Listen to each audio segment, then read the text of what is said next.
vrarë dhe mbi 57 të plagosur, mes të cilëve edhe 5 fëmijë.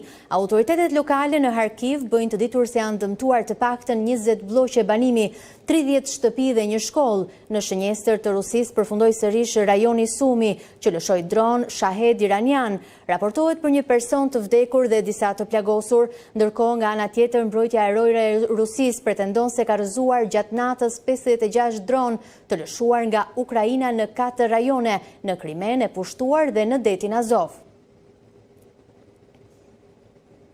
Hamasi refuzon ofertën e Izraelit për një armpushim të përkohshëm dhe kërkon fundin e luftës.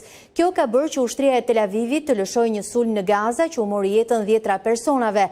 Amerika lëshon ferm mbi Yemen pasi militantët atje sulmuan Izraelin. Hamasi ka refuzuar formalisht ofertën e fundit të Izraelit për armpushim. Grupimi që operon në Gaza arsyetoi këtë vendim duke thënë se dëshiron të negociojë një marrëveshje për lirimin e të gjitha pengjeve në këmbim të përfundimit të luftës dhe lirimit të burgosurve palestinez. Oferta e fundit nga Tel Avivi përfshinte një armpushim 45 ditor në këmbim të lirimit të 10 pengjeve. Ministri i Financave Smotrich tha se është momenti për të hapur portat e ferrit mbi Hamasin. Pas refuzimit, ushtria e Izraelit ka zhvilluar një sër bombardimesh në rripin e Gazës. Sipas raportimeve, të paktën 22 palestinez janë vrarë, mes tyre 2 fëmijë dhe një grua. IDF ka sulmuar edhe Libanin me anë të dronëve. Gjithashtu bëhet e ditur se ushtria izraelite ka parandaluar një raket që ishte lëshuar nga Jemeni.